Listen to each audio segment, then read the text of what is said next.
My name is John Quinones, and I'm with ABC News. What did you think of what you heard here? I didn't hear anything racist. He told her he wouldn't serve her. Well, he can say he wouldn't serve you if you come in here barefooted without a shirt on. But she wasn't barefoot or without a shirt on. Well, she wasn't dressed right. What do you mean? If I was running a place, I'd do the same thing. You wouldn't let Muslims shop at your store? I sure wouldn't. We never expected customers to be so candid.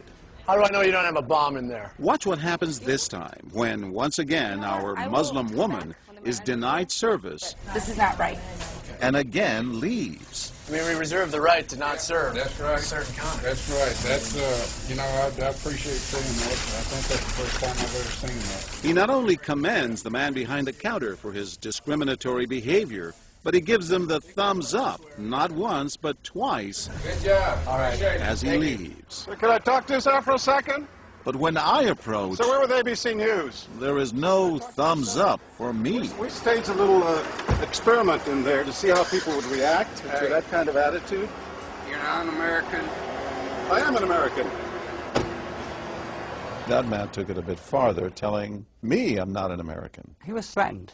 Jack DeVideo is a social psychologist at Yale University. So when we as Americans feel threatened from the outside, we're going to define ourselves in very rigid fashions. Either you're with me, and if you're not really one of me, then you must be somebody else who's against me.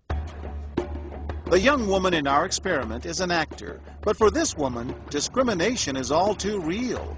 Nahaya Javed helped us design our experiment. Although born in Chicago, she says she's constantly characterized by fellow Americans as the enemy. They always start off with, you're a terrorist, Osama lover, towel head, camel jockey, on and on. While attending college in Texas, she says she continually suffered verbal abuse and has even been physically attacked just because she's Muslim. They assume I'm not from here, and if I tell them I'm American, they're like, no, you're not. Just because you were born here doesn't make you American. And I'm like, so what makes you American? It's a daily battle. Mm-hmm. And I don't feel like living in America, I should have to fight this battle.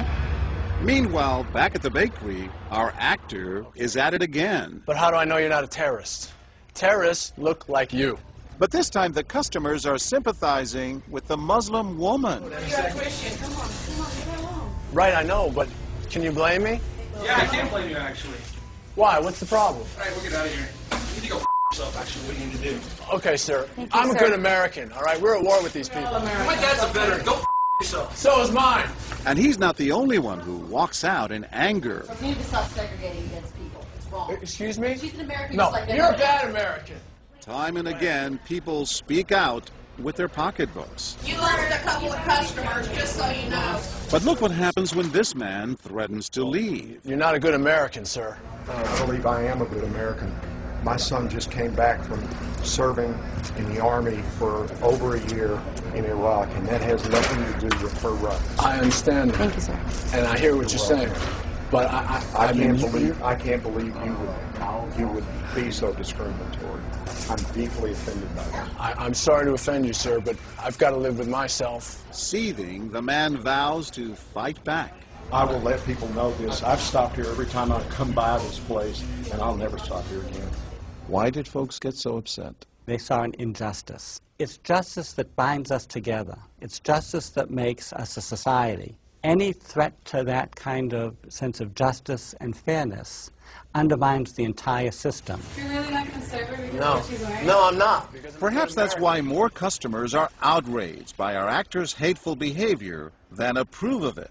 You're not dressed like an American. I don't know But what no you have. one is more persistent than these two young women who can't believe what they're hearing. Take your jihad, take it back out to the parking lot. Excuse me?